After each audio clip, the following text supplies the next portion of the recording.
Kementerian Perhubungan merespons penurunan harga rata-rata aftur nasional dengan mengevaluasi komponen tarif angkutan pesawat. Dan Kemenhub secara berkala melakukan evaluasi terhadap kebijakan fuel surcharge yang berdasarkan perkembangan harga aftur yang ditetapkan oleh penyedia bahan bakar penerbangan. Kementerian Perhubungan merespon penurunan harga aftur nasional per 1 Agustus 2026 dengan mengevaluasi komponen pembentuk tarif angkutan udara. Hal itu dilakukan demi menjaga keterjangkauan tiket masyarakat serta keberlanjutan operasional maskapai. Evaluasi berkala tersebut merujuk pada ketetapan penyedia bahan bakar penerbangan yang mencatat rata-rata harga aftur nasional berada di angka Rp21.892 per liter di Agustus 2026. Berdasarkan keputusan Menteri Keuangan nomor KM 1041 tahun 2026, besaran biaya tambahan atau fuel surcharge bagi penerbangan kelas ekonomi dalam negeri kini ditetapkan maksimal 30% dari tarif batas atas. Direktur Jenderal Perhubungan Udara Kementerian Perhubungan Lukman Laisa dalam keterangannya menyebutkan, Direktorat Jenderal Perhubungan Udara secara berkala melakukan evaluasi terhadap kebijakan fuel surcharge berdasarkan perkembangan harga aftur yang ditetapkan oleh penyedia bahan bakar penerbangan. Dalam hal ini, evaluasi dilakukan mengacu pada rata-rata harga aftur nasional dan rentang harga yang telah ditetapkan dalam regulasi. Guna memastikan kepatuhan maskapai dalam menerapkan biaya tambahan secara terpisah pada tiket, pihak kementerian menjalankan pemantauan ketat terkait perkembangan harga bahan bakar dan skema tarif pasar. Meski demikian, pemerintah memberikan kewenangan penuh bagi setiap maskapai untuk menyesuaikan penetapan harga tiket sesuai dengan kondisi daya beli masyarakat dan strategi bisnis internal. Berbagai sumber IDX Channel. Ya, pemirsa, untuk membahas tema kita kali ini terkait dengan harga aftur melandai, momentum bagi maskapai untuk menjaga kinerja. Kita sudah tersambung melalui Zoom bersama dengan Bapak Bayu Sutanto, Sekjen Indonesia National Air Carriers Association atau INACA. Kemudian juga sudah bergabung Bapak Alvin Lee, Ketua Umum Asosiasi Pengguna Jasa Penerbangan Indonesia atau APJAPI. Langsung saja kita sapa ini. Halo, Pak Bayu, apa kabar Pak? Baik, salam sehat Mas Pras. Baik, salam sehat juga. Terima kasih atas waktu yang disempatkan Pak Bayu. Pak Alvin, apa kabar Pak? Baik Mas Pras, sehat-sehat. Baik, salam sehat juga Pak Alvin. Tadi sudah disampaikan begitu bahwa harga aftur melandai. Tapi kita akan review terlebih dahulu ini dari INACA. Pak Bayu, bagaimana Anda melihat sebenarnya fluktuasi pergerakan harga aftur sendiri begitu saat ini dan sejauh mana sih ini memberikan korelasi ataupun dampak yang kuat juga untuk operasional maskapai penerbangan nasional kita begitu Pak Bayu? Ya, sebetulnya harga aftur itu mulai cenderung naik kan di tahun 2026 carry over dari tahun 2025 ya. Januari naik sedikit, Februari naik sedikit, tapi di akhir Februari kan terjadi perang ya. Oke. Di bulan Maret harga crude oil dunia naik tinggi sekali, tapi di Indonesia belum disesuaikan sehingga baru bulan Maret itu harga aftur di Indonesia boleh dibilang paling murah di ASEAN gitu ya. Karena menyesuaikan, tapi bulan April kan disesuaikan tinggi sekali karena ngikutin harga aftur juga yang tinggi gitu loh dengan adanya perang dimulai bulan akhir Februari. Ya tentu di bulan Maret itu kita mengajukan ke pihak Kementerian Perhubungan dan termasuk juga Kementerian Perekonomian dan lain-lain terkait dengan sikap dari pemerintah terhadap kenaikan harga aftur yang luar biasa, sementara dengan aturan tarif TBA yang sudah sejak tahun 2019 sudah tidak memandai karena harganya di tahun 2019 itu kan harga aftur rata-ratanya cuma 10 ribuan, 10.145 kalau nggak salah. Baik. Sementara harga aftur yang terjadi di bulan Maret kan sudah hampir mendekati ya 30.000 gitu loh, sehingga sudah nggak ini lagi. Hingga akhirnya disepakati rumusan fuel surcharge-nya melalui KM 1042 disesuaikan, dibuat fleksibel, jadi dibuat tabel atau matriks untuk menetapkan fuel surcharge yang paling tinggi, maksimum fuel surcharge-nya.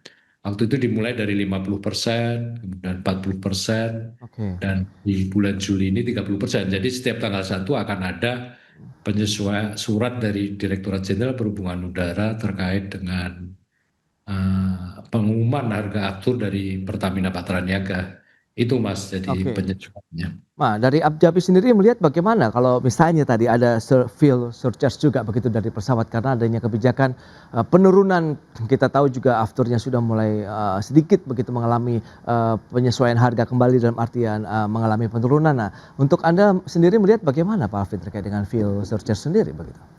Baik Mas, jadi ini dari perspektif pengguna jasa Ya.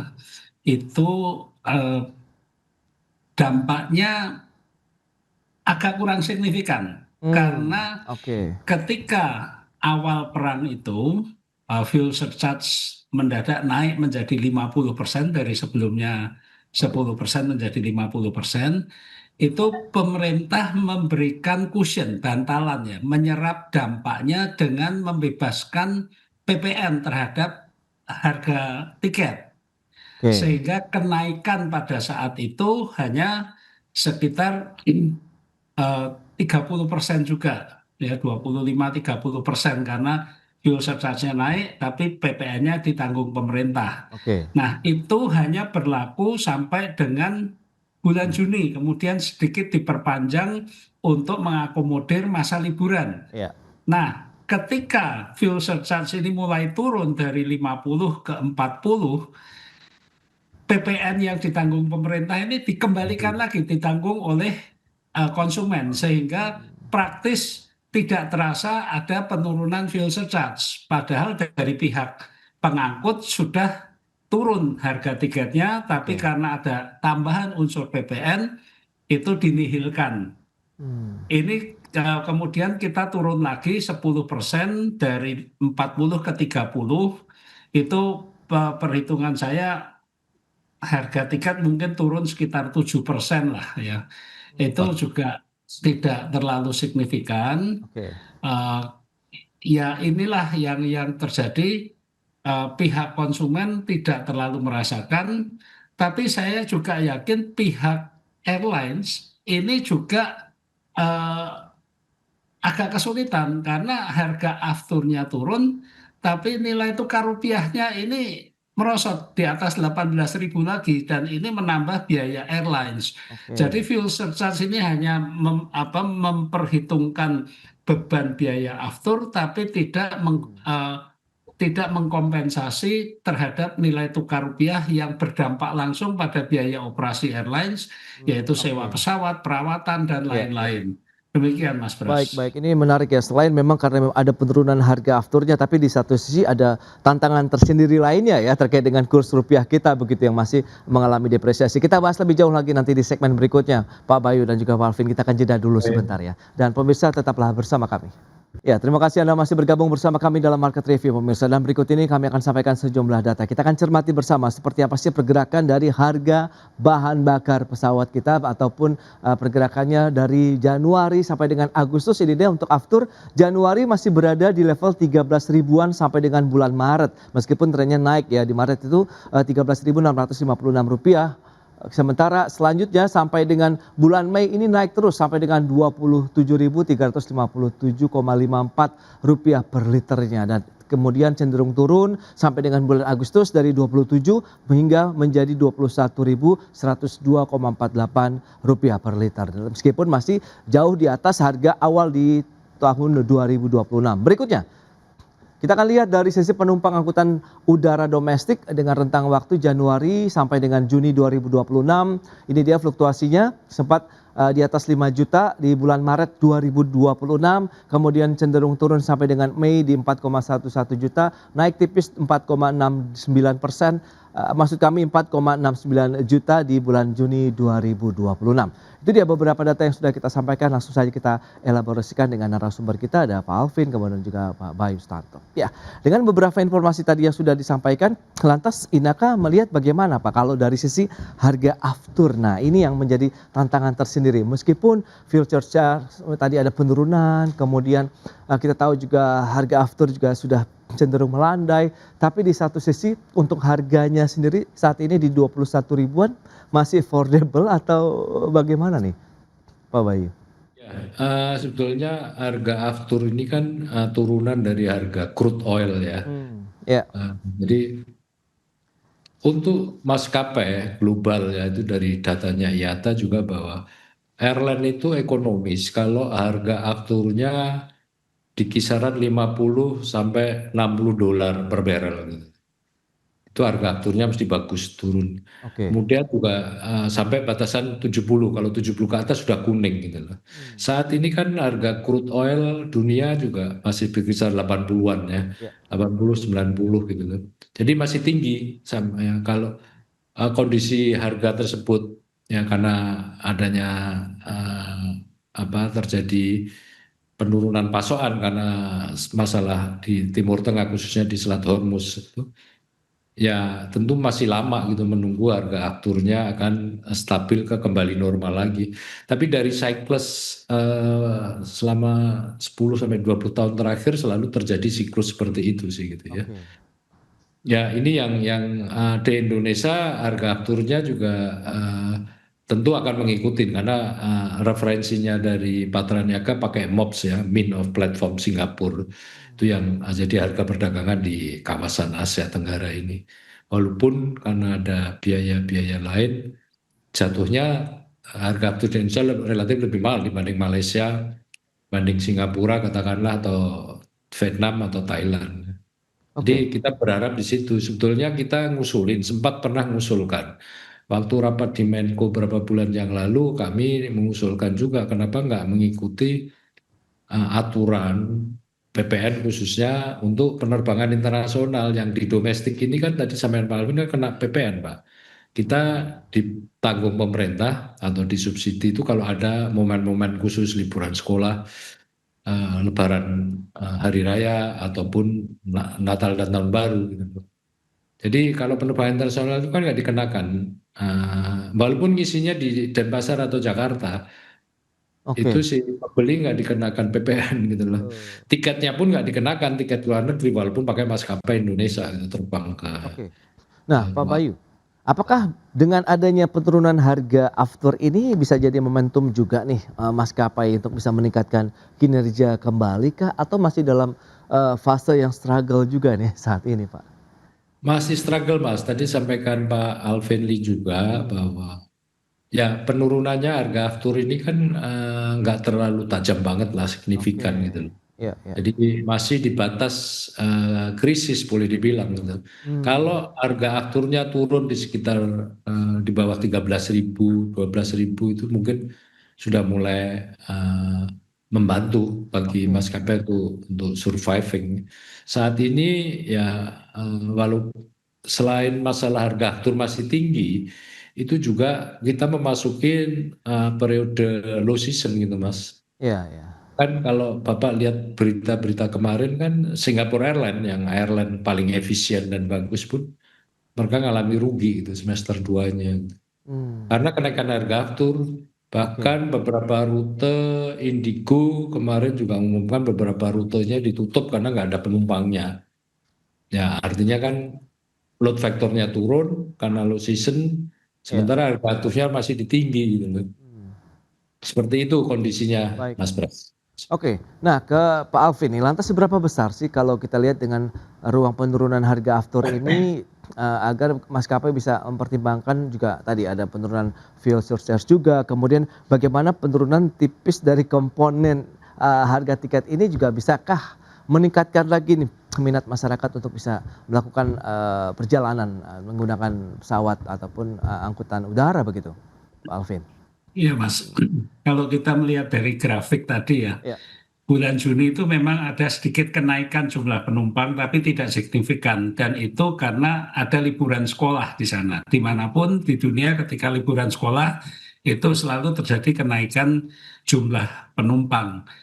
Tapi kenaikan itu tidak signifikan dibanding bulan-bulan sebelumnya. Pada umumnya ketika libur besar, itu bisa naik 20 sampai 30% dari jumlah penumpang. Kali ini jumlahnya naiknya tidak seberapa dan ini menunjukkan bahwa daya beli pengguna jasa penerbangan Indonesia ini juga masih lemah sebenarnya. Jadi ketika mereka liburan pun juga udah nggak usah pergi yang jauh-jauh, yang dekat-dekat saja. ya, ya. Kemudian juga eh, apa pola bepergian ini juga mempertimbangkan apakah perlu naik pesawat atau tidak. Karena sekarang kalau lintas Jawa saja alternatifnya sudah banyak. Mau naik Iya, kereta, mau naik bus dan sebagainya itu banyak pilihannya.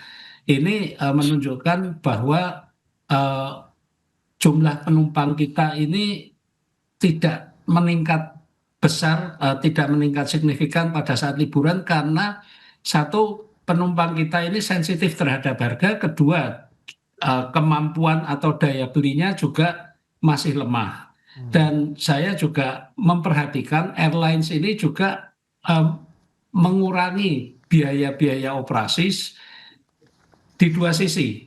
oke, Satu, melakukan efisiensi, misalnya untuk petugas check-in biasanya ada 12, sekarang hanya cukup 6 atau 7 saja.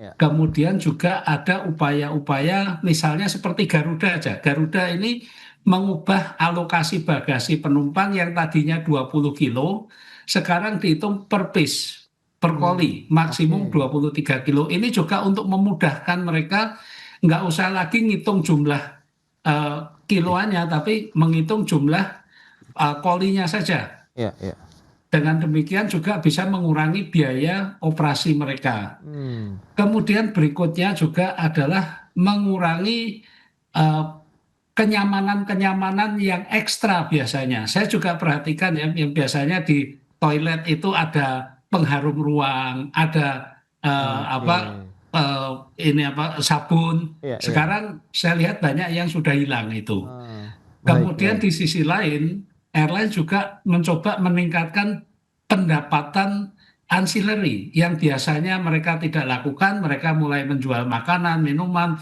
menjual asuransi juga bahkan untuk perlindungan jika delay, jika membatalkan penerbangan. Jadi airlines ini juga mengurangi biaya, juga mencoba mendapatkan penghasilan tambahan.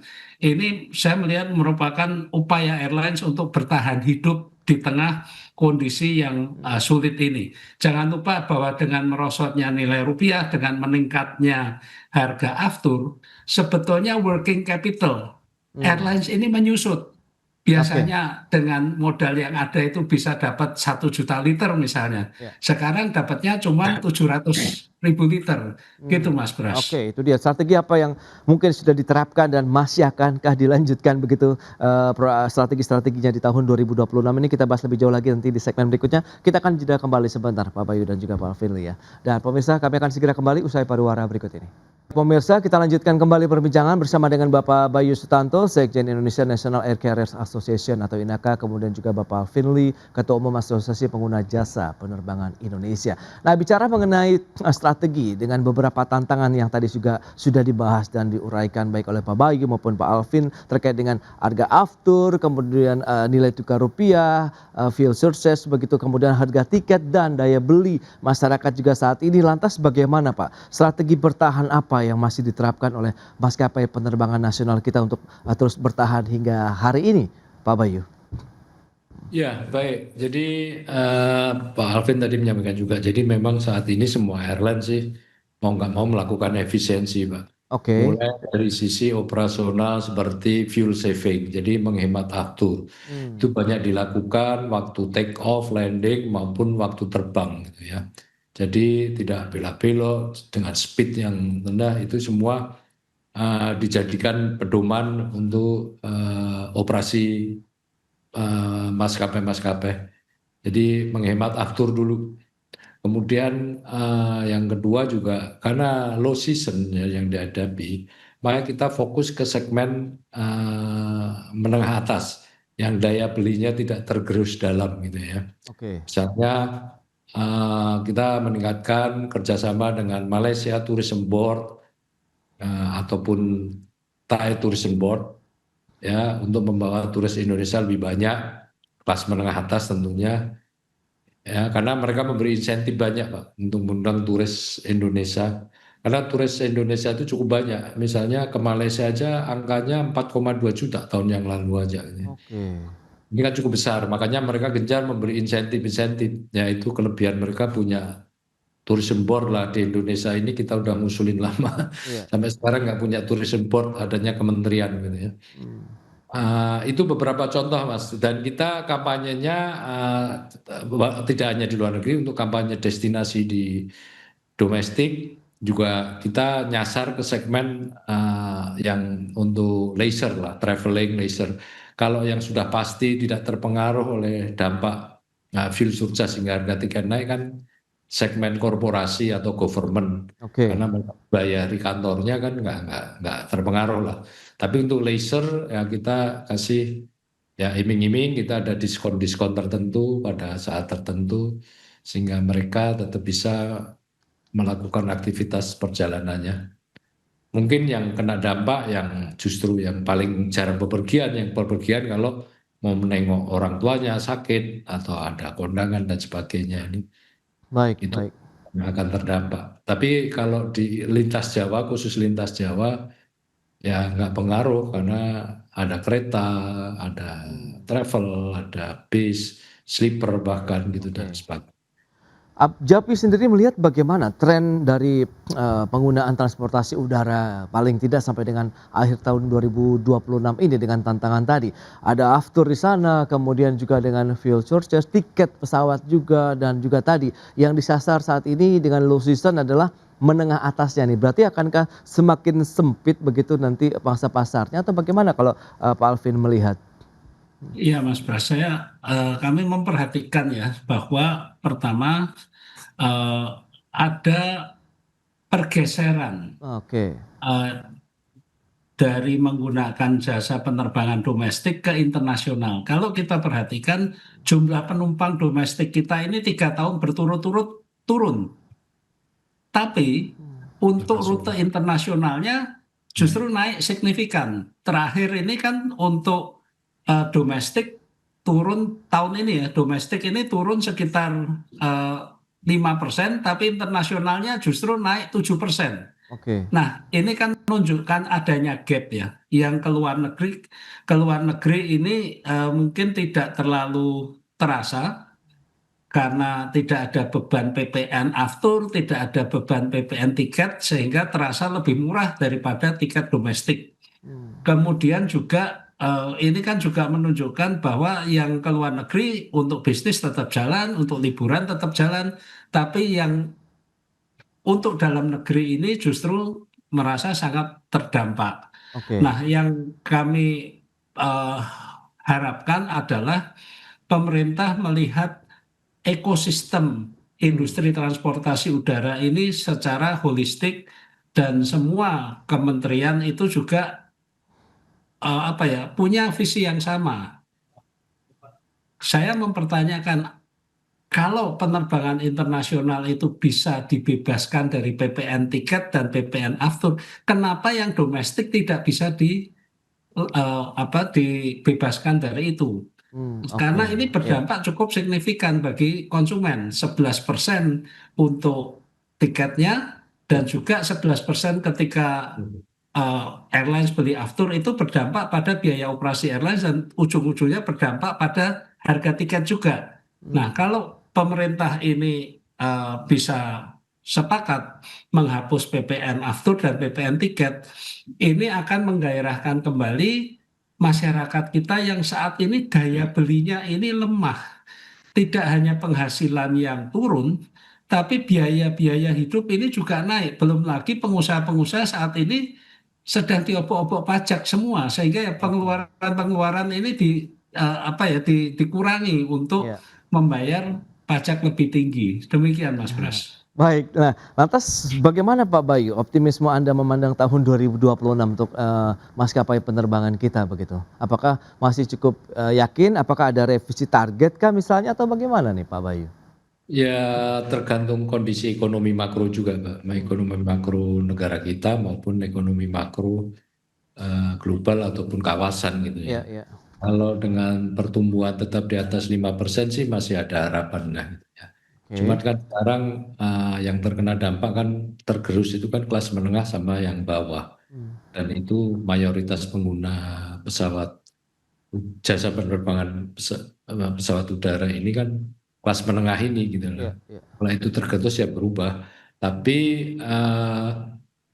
saya kira sih sampai tahun akhir 2026 itu nggak terlalu beda dengan 2025. Oke. Tetap yang internasional akan lebih banyak karena tahun 2025 yang jumlah penumpang internasionalnya sudah melebihi sedikit sebelum COVID tahun 2019. Sementara untuk penumpang domestik ya masih di bawah sekitar kurang lebih 85-87% gitu dibanding jumlah penumpang pada saat sebelum COVID waktu yang lalu. Baik, itu berarti memang kondisi geopolitik global yang kita tahu perang masih berkepanjangan ini pun memberikan dampak yang signifikan ya terkait dengan pergerakan harga afturnya sendiri karena kaitannya dengan crude ataupun harga minyak mentah dunia yang masih bertahan bertemu bertengger di 80 sampai dengan 90 dolar Amerika Serikat per barrel. Baik, dan ini semoga menjadi perhatian juga dari pemerintah mungkin nanti memasuki semester kedua di low season ini akan ada lagi Pak insentif-insentif yang mungkin akan dikreasikan lagi dari pemerintah begitu. Baik, Pak Alvin, kemudian Pak Bayu, terima kasih banyak ini atas informasi update yang sudah diberikan kepada pemirsa pada hari ini. Selamat melanjutkan aktivitas Anda kembali, salam sehat. Sampai berjumpa kembali, Pak Bayu, Pak Alvin, terima kasih. Terima kasih, salam sehat.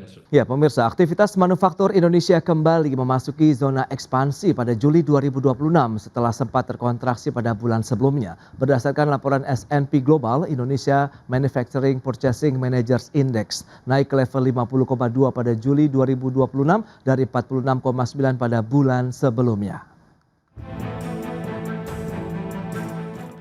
Aktivitas manufaktur Indonesia kembali memasuki zona ekspansi pada Juli 2026 setelah sempat terkontraksi pada bulan sebelumnya. Meski demikian, pemulihan sektor industri dinilai masih berlangsung bertahap di tengah kenaikan biaya bahan baku, lemahnya permintaan ekspor, serta sikap hati-hati pelaku usaha dalam melakukan pembelian bahan baku.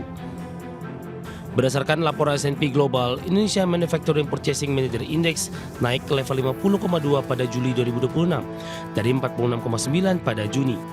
Perbaikan tersebut ditopang oleh kembalinya pertumbuhan volume produksi setelah 4 bulan mengalami kontraksi, namun laju ekspansinya masih relatif terbatas. Ekonomis S&P Global Market Intelligence Usama Bati mengatakan peningkatan produksi didorong oleh mulai stabilnya permintaan dan membaiknya kepercayaan pelanggan. Meski begitu, kenaikan harga bahan baku masih menjadi faktor yang menahan laju ekspansi sektor manufaktur. Sejalan dengan hal tersebut, volume pesanan baru beras stabil setelah mengalami kontraksi cukup dalam pada Juni. Sejumlah perusahaan melaporkan peningkatan penjualan seiring menguatnya kepercayaan pelanggan dan dimulainya sejumlah proyek baru. Namun persaingan memperoleh pesanan yang semakin ketat serta kenaikan harga jual masih membatasi pertumbuhan permintaan. Meski aktivitas produksi mulai pulih, pelaku industri masih berhati-hati dalam membeli bahan baku. Aktivitas pembelian kembali turun untuk bulan kelima berturut-turut akibat kenaikan harga bahan baku dan keterbatasan pasokan. Sejumlah perusahaan juga memilih mengurangi ketersediaan bahan baku sebagai penyesuaian terhadap kondisi permintaan yang belum sepenuhnya pulih. Langkah tersebut ditempuh untuk menjaga efisiensi selama arus pesanan baru masih cenderung lemah. Tim Liputan ADX Channel. Ya pemirsa, untuk membahas tema kita kali ini, PMI Manufaktur kembali ekspansi, pemulihan kinerja industri menjadi tantangan. Kita sudah tersambung melalui Zoom bersama dengan Bapak Hari Warga Negara, Executive Director di Indonesian Iron and Steel Industry Association, dan langsung saja kita sapa ini. Halo Pak Hari, apa kabar? Mas Pras, alhamdulillah baik. Gimana juga kabarnya? Kabar baik juga Pak Hari, terima kasih atas waktu yang disempatkan. Tadi sudah disampaikan ini PMI Manufaktur Indonesia akhirnya kembali lagi mengalami ekspansi ya setelah sebelumnya mengalami kontraksi. Nah apa yang bisa kita review nih, bagaimana pandangan dari ISIA begitu untuk menyikapi laju ekspansi yang kembali lagi terjadi. Apakah ini tercermin Pak realitasnya di lapangan begitu di industri manufaktur kita untuk besi dan baja? Silakan Pak. Oke, baik Mas Pras. Jadi yang pertama adalah dengan adanya kenaikan PMI Manufactures ya, yang kalau boleh dibilang sejak 5 bulan terakhir ya, akhirnya di bulan Juli ini naik di level 5,2 dari sebelumnya di Juni di 4,6, dan ini sebenarnya adalah memang sinyal yang baik buat pertumbuhan industri yang ada di Indonesia, khususnya untuk besi baja.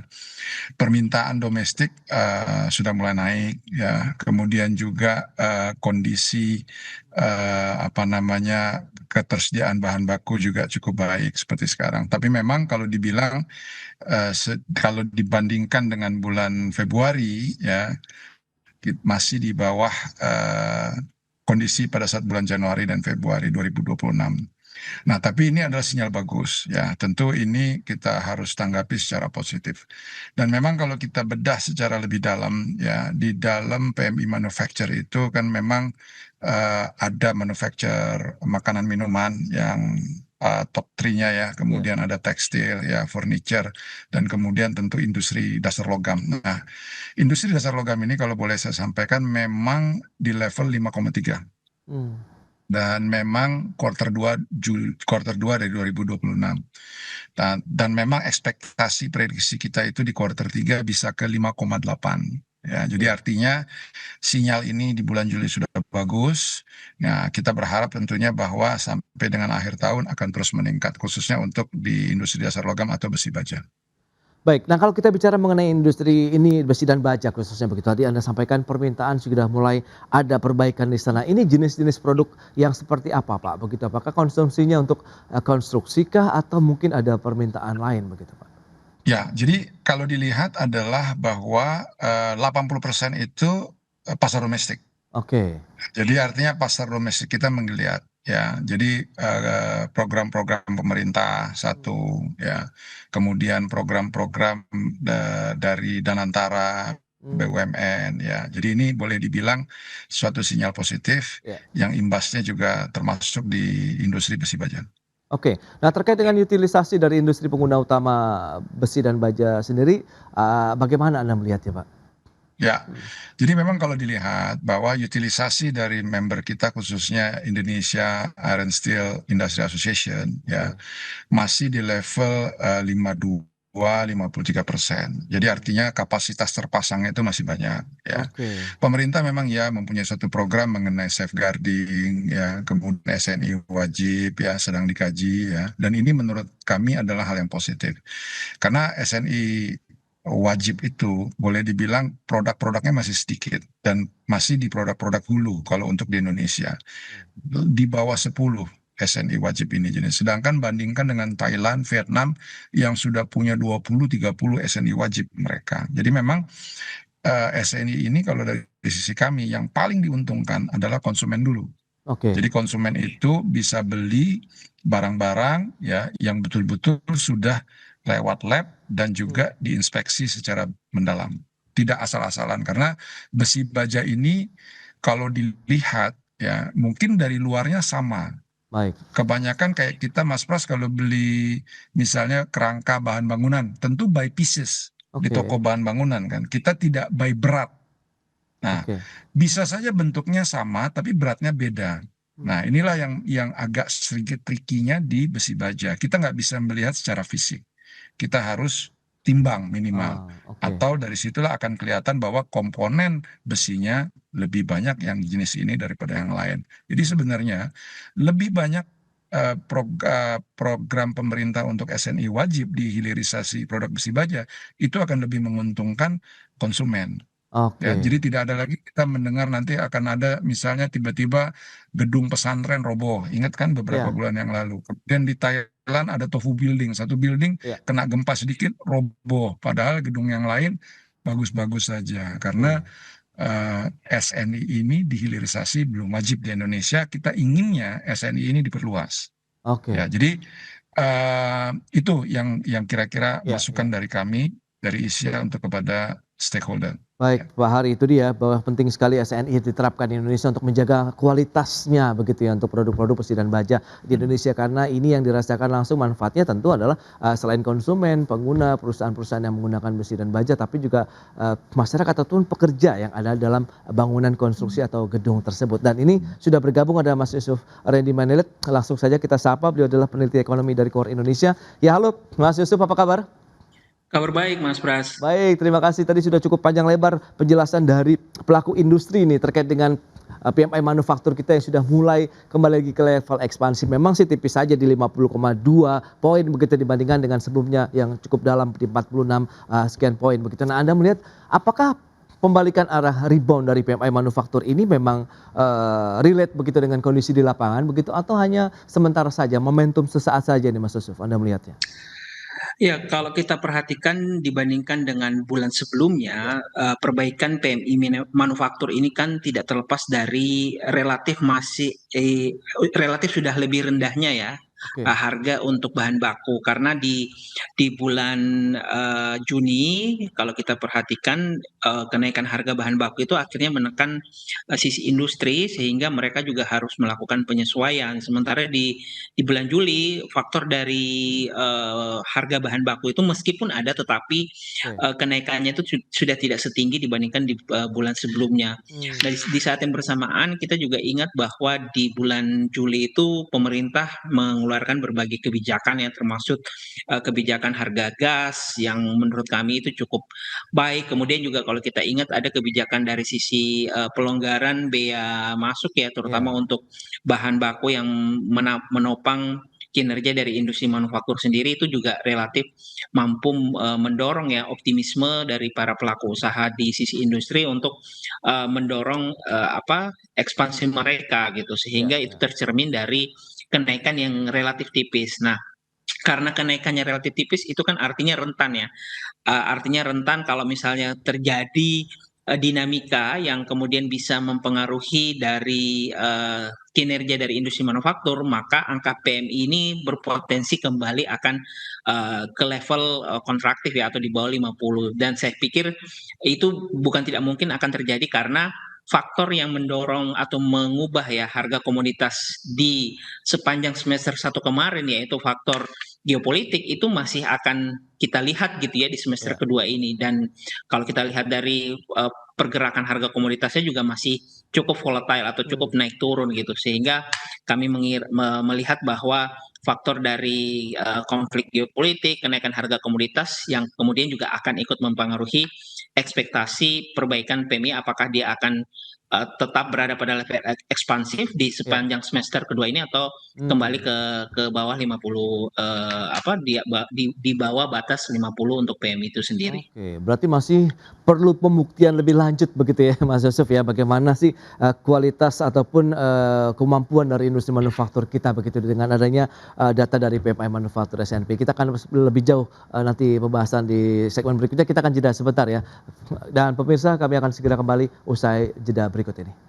Ya, Anda masih bergabung bersama kami dalam Market Review pemirsa dan berikut ini kami akan sampaikan sejumlah data untuk Anda kita cermati bersama seperti yang bisa Anda saksikan di layar televisi Anda. Ini dia dari sisi indeks kepercayaan industri. Ini rentang Januari sampai dengan Juli 2026. Datanya seperti apa? Ini dia fluktuasi dan pergerakannya dari Januari di 54,12 poin cenderung turun sampai dengan bulan April menjadi 51,75, kemudian di bulan Mei naik lagi 53,56, Juni turun, kemudian Juli naik kembali di 53,1 poin untuk indeks kepercayaan industri. Berikutnya, kita akan lihat bagaimana dengan data dari indeks keyakinan konsumen. Ini akan memberikan satu keyakinan juga nih bagaimana pergerakan industri tadi, serapannya juga terhadap produk-produk dari industri manufaktur yang sudah dibuat. Januari di 127 poin, cenderung turun sampai dengan Juni di 117,8 poin. Ini dia untuk indeks keyakinan konsumen. Ada apa? Begitu nanti kita akan bahas lebih jauh dengan narasumber kita, ada Pak Sufredi Manilet, kemudian juga ada Pak Hari warga negara. Nah, dengan beberapa informasi tadi yang sudah disampaikan Pak Hari, lantas bagaimana? Utilisasi masih berkisar di 50%-an. Kemudian tadi ada insentif yang diberikan, ada bea masuk untuk LPG yang digunakan untuk proses bahan baku dari industri manufaktur. Kemudian juga ada bahan baku yang juga boleh masuk begitu atau diimpor dari luar negeri. Apakah ini akan menjadi menjadi booster juga Pak untuk industri manufaktur kita di semester kedua 2026 ini Pak Hari?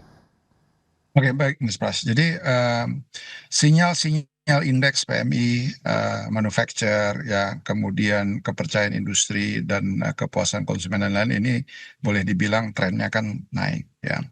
Artinya garis bawah, kalau digaris bawahi berarti belanja atau perputaran permintaan domestik itu naik ya. Itu sinyal bagus ya. Nah, hanya saja yang perlu dicermati adalah kenaikan permintaan domestik ini, kalau dari sisi kami, baiknya juga adalah permintaan produsen dalam negeri. Ya, karena terus terang boleh dibilang salah satu yang menyebabkan utilisasi kita ini rendah ya, dan utilisasi rendah ini tidak hanya di Indonesia, tapi dunia global. Oke. Ya, kelebihan kapasitas terpasang dengan produksi itu ada di sekitar 600-an juta metrik ton per tahun. Prediksi 2028 bisa di level 745 juta ton. Bayangkan. Jadi artinya kita ngelihat 3 tahun ke depan itu masih pesimis dari sisi produsen. Jadi kenaikan permintaan domestik ini ya yang kami harapkan juga adalah kenaikan permintaan terhadap produsen nasional.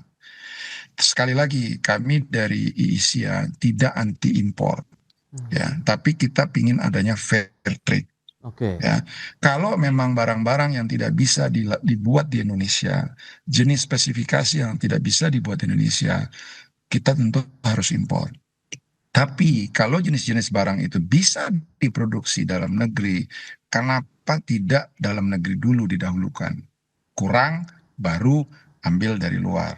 Ya, jadi karena di industri besi baja ini kita nggak punya neraca komoditas. Oke. Beda dengan pangan. Pangan pemerintah punya neraca komoditas sehingga pemerintah bisa memutuskan kapan mau import jenis Ya. barang pangan tertentu dan lewat mana importnya. Kalau ini enggak. Jadi kita nggak punya. Jadi sehingga inilah yang kita juga inginkan.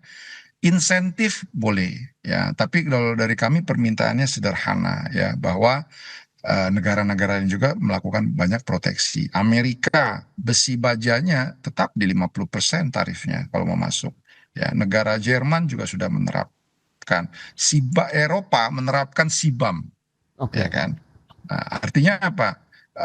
Alasannya green, tapi sebenarnya kalau boleh dilihat ini memproteksi dalam negeri juga. Kenapa? Karena mereka lebih dulu menuju kepada green energy, menuju kepada dekarbonisasi, Oke. ya kan. Nah, kita juga oke dari 2050 mundur ke 2060. Oke. Tapi step ke sana pun harus dijalankan dari sekarang. Nah, itulah yang kami inginkan adalah bahwa domestik permintaan naik, artinya ekonomi di dalam negeri itu naik, tumbuh, apakah itu dari permintaan government spending ataupun dari swasta. Ya. Tapi baiknya juga adalah produsen dalam negerinya juga naik permintaannya, gitu, seperti itu. Baik, baik. Nah, ini menarik Mas Yusuf Rendy. Tadi sudah disampaikan begitu bahwa realisasinya memang perlu dijaga juga nih market domestiknya. Nah, Kementerian Perindustrian menyebutkan kembali ekspansinya PMI manufaktur didorong kepercayaan konsumen serta permintaan domestik. Tapi tadi data sudah kita sampaikan begitu, indeks keyakinan konsumen yang justru turun di bulan Juni. Nah, apa yang bisa kita review dari data tersebut dibandingkan dengan realita yang terjadi di lapangan begitu Mas Yusuf? Iya, yang pertama kalau kita lihat dari data indeks keyakinan konsumen, data itu adalah data yang terdiri dari berbagai kelompok golongan pendapatan gitu ya. Oke. Artinya kalau disebutkan bahwa secara angka indeks keyakinan konsumen di atas 100, itu kita perlu melihat lagi kenaikan itu ditopang oleh kelompok kelas pendapatan yang mana. Nah, kalau kita perhatikan secara lebih seksama memang terjadi ya penurunan terutama ekspektasi keyakinan konsumen yang menurun untuk kelompok kelas menengah ya, kelas menengah ke bawah. Saya kira ini bukanlah isu baru, isu yang kerap kali kita sudah dengar terutama dalam beberapa tahun terakhir ini. Nah, sayangnya kelompok kelas menengah ataupun kelompok calon kelas menengah ini merupakan kelompok yang menopang hampir sebagian besar dari konsumsi rumah tangga kita. Artinya ketika misalnya ekspektasi konsumsi mereka itu berkurang meskipun memang masih optimis gitu ya, tetapi kalau ekspektasi konsumsi mereka itu mengalami penurunan, maka mereka dalam jangka waktu katakanlah 6 bulan ke depan atau bahkan 1 tahun ke depan juga akan melakukan penyesuaian konsumsi, termasuk konsumsi barang-barang yang biasa dilakukan dan ketika itu dilakukan, itu tentu akan memberikan pengaruh terhadap sisi produsen ya. Produsen akhirnya harus melakukan penyesuaian kembali ketika permintaan atau demand-nya itu mengalami perlambatan. Oke. Tekanan terhadap produsen itu akhirnya double. Jadi tidak hanya dari sisi penurunan permintaan dari dalam negeri, mereka juga harus bersaing ya terhadap produk-produk yang juga masuk melalui impor.